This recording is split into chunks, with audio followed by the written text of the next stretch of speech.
viewers who are going to watch this, the people who are going to read the blog, if you had to leave them with one piece of advice, whether in their photography journey or in their business journey, what would it be? Listen. Open your ears and listen. Like,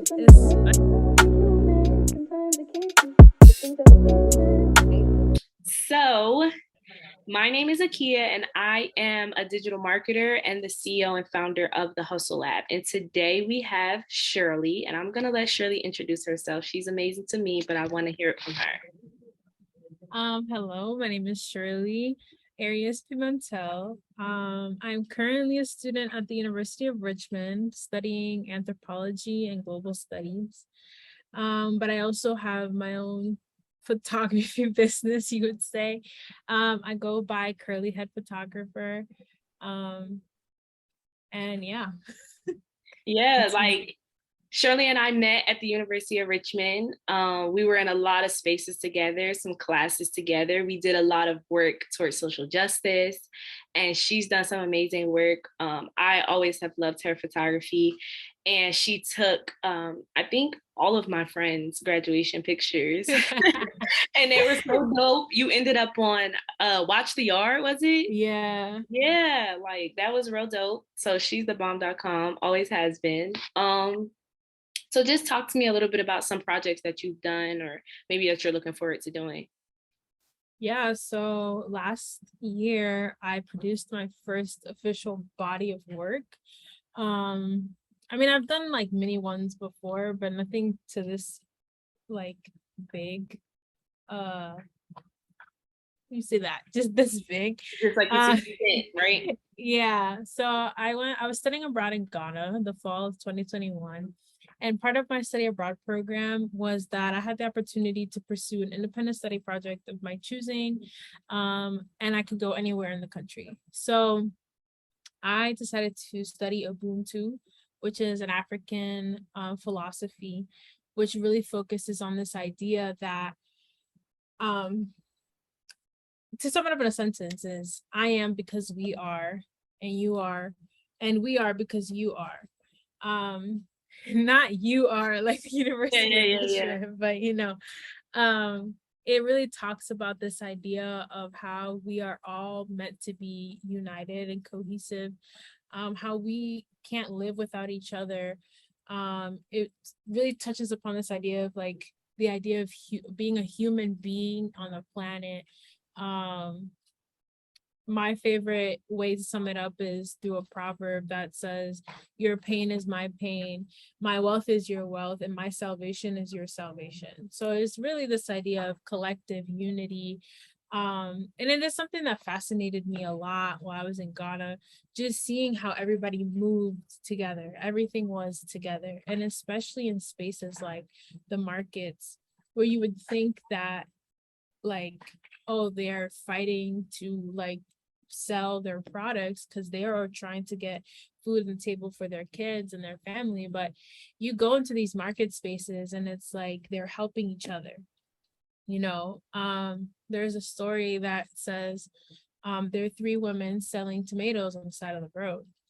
One of them, the woman in the middle, steps away.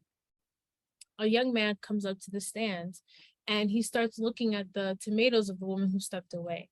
The two ladies on the side come over and help sell the woman's tomatoes to the man. And to me, that story really fascinated me because I'm like, why didn't they call the man over and be like, she's not here, like come look at my tomatoes, And everybody in Ghana knows that story. And I know that when I entered the market space, I asked one of the women, like, why didn't the woman try to get the man to buy from their stand? And they told me, they were like, everybody's trying to survive. Everybody has the same goal. We are all trying to feed our families. And the customer also has a choice. If he is interested in her tomatoes, who am I to drag him to my stand? I'm supposed to help her because he's a customer. I was like, see, you would not hear that in the United States. That's and it's crazy, like, not to cut you off, but that's so crazy that you brought that up. I promise it wasn't scripted or planned, but like that's everything that the Hustle Lab stands for is that idea of collaboration and connection. And like, I have been a firm believer for a long time that collaboration is currency, you know, helping each other out. That's how we all advance as a people. That's how we advance as Yes. a society, is helping each other grow. So that story is beautiful. Like, I wish that there was more of that, especially in our business world, because so many people are like looking at each other as competition, but sometimes it's better. It's actually more advantageous to collaborate. Stop Yes. treating each other like crabs in a barrel kind of thing, you know? You know, I just feel like here in the United States, we're taught that that way is you'll lose. Mhm. Versus like, you know, in these society, in this communities that I entered in Ghana, they are very adamant that this is the only way that we'll move forward is if we collaborate. And so the title of my work is Because I Love Them. And it was inspired by an interview that I had with one of the chiefs in the village up in the north. I asked him, I was like, why do you, because he had given me an example of like how they work in his village. So if there's farmer A, B, and C, like for example, on Monday, farmer B and C go help farmer A. On Tuesday, A and C go help farmer B. And I'm like, why is there so, I asked him, like, why do you care so much about your neighbor's problems or like his, when he's not doing well, when he is doing well, like, why does that matter? And he simply said, because I love him. And that statement to me like just humbled me so quickly, because I think during my whole journey there, I was looking for this deep, like complicated answer as to why they were so like community driven. And it was simple. He was like, we think this way because we love each other. And I'm like, of course, why did I think of that, you know? And so that interview inspired the title, which is Because I Love Them. And Yeah. so, oh, sorry. No, that's so amazing. And it's touching me, it's humbling me. It's a moment of, I talk about how like the entrepreneur that lacks humility will be the one that loses, because like oftentimes, like you said, you went into this space and you're like looking for this complicated answer. And quite honestly, like that was a point of humility and humbling you, is like, no, it's simple. It's Yeah, I love them. That's it. it's so simple, you know? Yeah. And so for the project, I was in 3 different cities. I was in the northern region, which is I love the northern region. A lot of people don't really go there because it's considered more underdeveloped. But I love it because it's kind of a place that's still been a little untouched by like Western society, in my opinion. It's a great blend between traditional and modern living because they still have mud huts. They still live in those types of communities with some cement buildings, but like the majority of it is still mud huts. So I explored a community there, which was I was in a village that is polygamous and Muslim, which is like not the majority of people in Ghana, which is usually like Christian or monogamous. Um, I went to Kumasi in the Ashanti region where I explored the market scenes, talked to market queens and vendors. And then my last stop was in Cape Coast, which is known for the transatlantic slave trade. It is also a big fishing port and it houses 3 of the major slave castles. Um, and while I was there, I was exploring the fishing community. My point of contact, he was the chief warrior for this warrior clan down there. It was really cool. But yeah, so when I came back to Richmond, I held an exhibition for it. And now I'm in the process of actually creating a book for it. So yeah, that's my biggest project that I'm still working on, and hopefully have a book before the end of this fall. I guess to commemorate its 1 year anniversary. And yeah. Okay, like that is so much. And you know, like you and I talked a lot about like what we talk about. How do we talk about the intersections between marketing, which is like my world, and then photography, which is your world? And you kind of touched on it a little bit, but talk to me a little bit about how, I know you were going through like so many emotions and experiences during your journey in Ghana, right?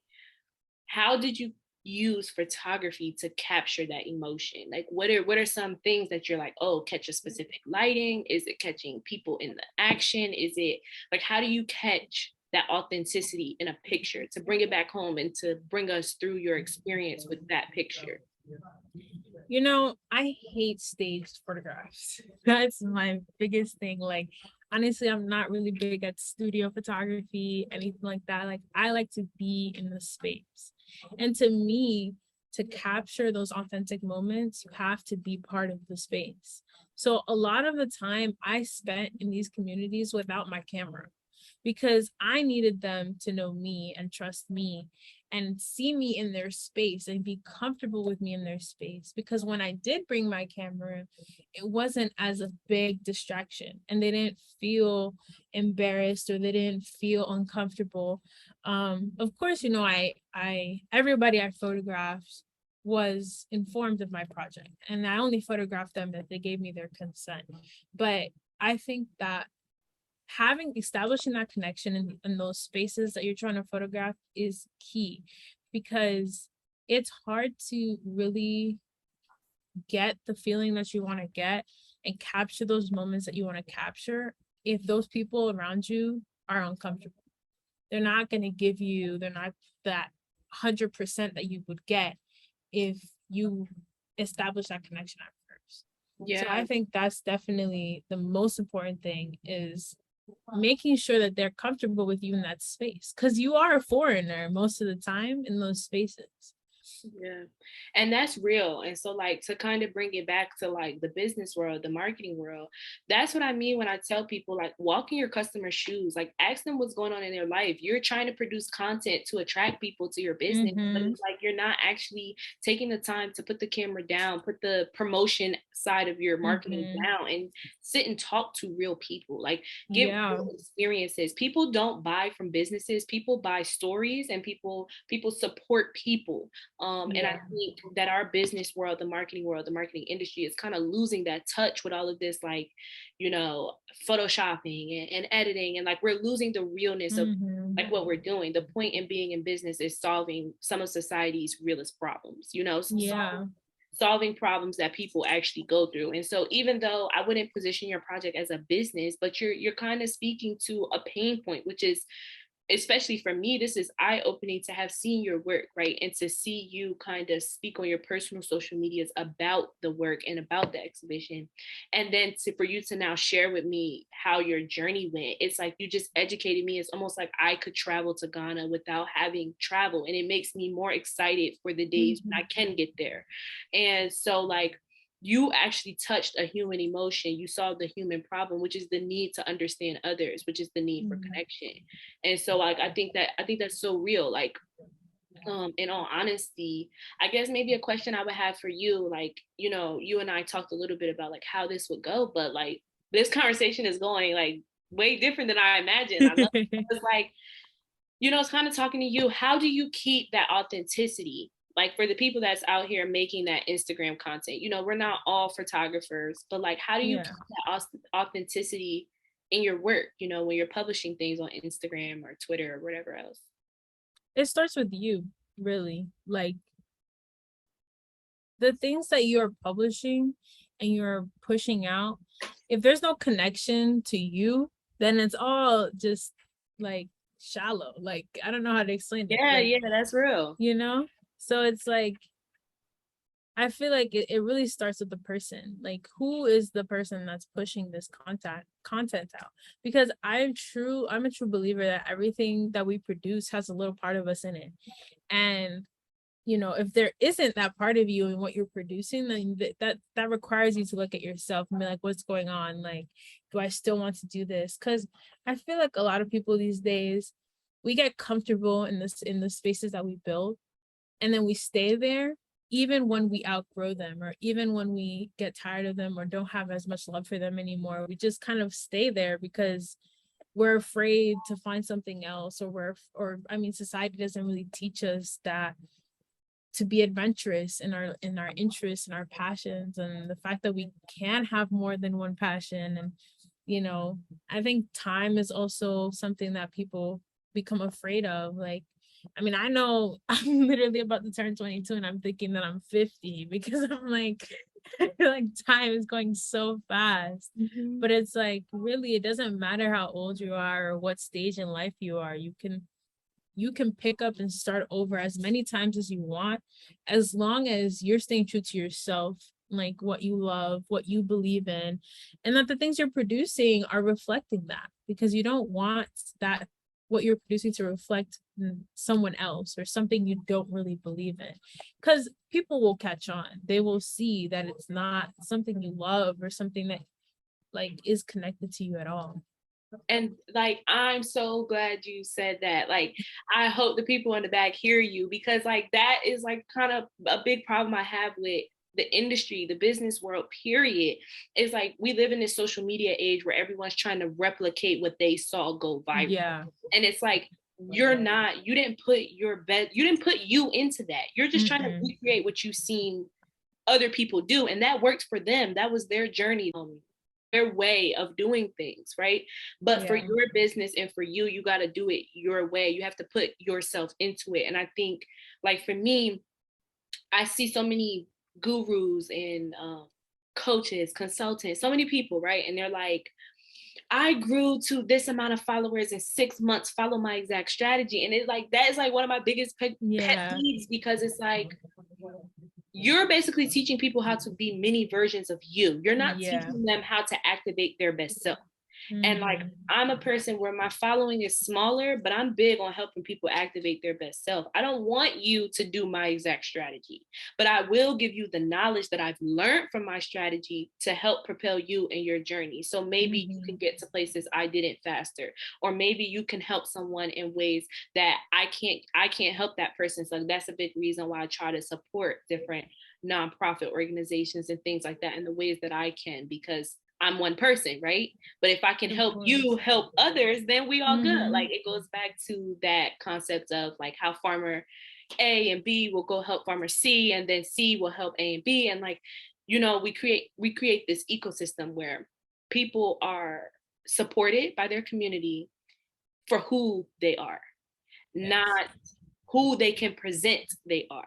Which Mm-hmm. is like a totally different thing. I don't want you to give me this presentation. I want you. Mm-hmm. And that's what I appreciated about your photography, and like watching you. I even watch you build some of the things on Instagram, some of the things in the exhibition, like you putting them together, and you could tell like you put you into it, you put your heart into it, you put your like energy in more than one way. Like, obviously the physical energy you it had to exert, but to be able to put it together, but like the energy of like, yeah, like, I don't know, the best way I can describe it is, how Spike Lee is a good example of this. Like, something's a Spike Lee joint, like, Yeah. this is his. Like, Yeah. when I saw the exhibition, I was like, yeah, I see Sherley. And that's what I wanted. I want more people to know on social media, like, let people see your way. Like, yeah, I see Akeya, yeah, I see this business, I see this. Mm-hmm. I don't want to just see what everyone else looks like. So yeah, like, I so appreciate that you said that. And like, honestly, right? So you've been doing photography for how long? Like, just in general, how long have you? Honestly, I've been doing photography since middle school, because I Wow. went to a small middle school, and at one point I was the photographer at the school. Like, I was taking the class photos. Yeah. I Wow. was there taking class photos in middle school. Okay, so give us your one of the best lessons your photography journey has taught you. I think the biggest thing it's taught me is like, it's about people. Everything, my photography teaches me so much about people, and it teaches me a lot about that. um there's so many, the intersectionality of people. That's what I would say, because that's one of the things I love to capture. Is, of course, I can never fully capture somebody's entire story in a photo, but if I can capture like even a glimpse that will help like a viewer ask questions and want to know more, like, that's like my greatest thing. And you know I love the impact that photography has on people. Like, it's not just a pretty picture to look at. It's something that evokes emotion. It's something that evokes discourse, which is like something that I'm really pushing for now, like in my development in my photography, is I really want to push myself to create work that inspires discourse. And yeah, I mean, yeah, people are interesting. Yeah. And I love learning about people through my photography. Yeah. And that's once again, like we're like in sync, we're aligned right now because like for me, marketing, people think marketing is business, business, business, promotion, promotion, promotion, advertisement, right? But like I'm gonna tell you, 85% of marketing is understanding people, understanding Mhm. stories, digging deeper, asking questions that most people would say that's a stupid question, but like you really have to ask yourself, well, why exactly do people use toothpaste? Like, and when you really break down the answer, it's like, oh, because people want what? Because there's different reasons why people use toothpaste. Some people want white teeth, some people want fresh breath, some people want both, some people just want to keep up with their hygiene, some people don't like the taste of coffee after they drink it. Like you Mhm. think that's a stupid question, but they're like people are interesting and people do things for different reasons. So a big part of my job is like understanding the brain, understanding how people connect with each other, understanding psychology and philosophies. Like, so like my journey has been similar to yours, and your photography journey is like people are interesting in something as simple as you don't even realize that sometimes the difference between companies could be as something as simple as the shape of a bottle. Like they could be the Mhm. same exact thing, but some people like a square shaped bottle because it looks neat and clean, and some people like a round bottle because it fits better on the dresser. Like they're like it's something as simple as the shape of a bottle can affect someone's decisions. Like people are so interesting, and the reason why we do things just it just like fascinates me. So It it's is. crazy. Um, yeah, like we can go on. I know we can go on and on because I know you and I have been in a lot of spaces together, right? Yeah. Um, if you had to leave, you know, the viewers who are going to watch this, the people who are going to read the blog, if you had to leave them with one piece of advice, whether in their photography journey or in their business journey, what would it be? Listen. Open your ears and listen. Like, especially today, I feel like we are in a time that everything is trying to distract us. Our phones, the government, media, all the bad news that we're getting, climate change, all these serious topics, of course. But I think what's happening is a lot of us are living inside of our brain. We're just panicking and we're just like, you know, having discourse with ourselves, which is of course is important, but I feel like it's important to listen to each other too. Yeah. Um, because listening and silence, like those are two important things when it comes to photography and even marketing. Like you have to be able to listen and be okay with just sitting in spaces and observing things and like Yeah. being uncomfortable. Like my point before, like you can literally start anything at any time. Listen to yourself, listen to your environment, listen to you, like your gut, which we don't really listen to most of the time. um yeah, that is my biggest thing. I think that, and that's something I'm challenging myself to do a lot more now. It's just to listen, because sometimes, like being watching TV, being on our phones, all those noises, they're really distracting us from like the things that we should be listening out for, or like the people we should be listening to. Mhm. We're missing a lot of things. And I think that's causing why like a lot of us are feeling like time is moving very quickly. It's because we don't take that time to stop and listen and observe. Like we just go, go, go, scroll, scroll, scroll. Like Yeah. it's just hectic. Yeah. And I like once again, align, totally agree. Because I personally feel like sometimes the consumption of social media can affect your ability to be a social media marketer, because you're looking at what's going viral and how do you recreate it. And you didn't stop and listen and ask your customer, what do you need from me? What can I Mm-hmm. do for you? How can I make your life easier? And asking those questions, whether that be by sending a survey out or actually getting in the field and talking to customers, actually setting up calls to ask your customer how they enjoyed their purchase, right? Um, Without stopping and asking, you're kind of performing for other people on social media to see you, and you're not showing up for your customer to make their life easier. And those are two Mm-hmm. drastically different goals. And like in a past video, I might have said, like, do you want 15 minutes of fame, or do you want something that lasts a lifetime? People will forget that your video went viral last month. Yeah. That will come and go. People will never forget that you came and changed their life, that you Yeah. did something for them. So like I posted a Maya Angelou quote last week about how people Yes. won't forget how you How make you, them feel. that's my favorite quote of Yeah. all time. And Yeah. it's so true because if you think about it, like they came to you for a reason. Mm. They didn't go to Bob's workshop. Like if you're just gonna copy Bob, it should have just gone there. But Yeah. they Yeah. came to you for a reason because they saw your work, they see you, and they're like, I want to work with this person. So Hmm. it's like, you're right. Like Yeah. it's crazy. Yeah.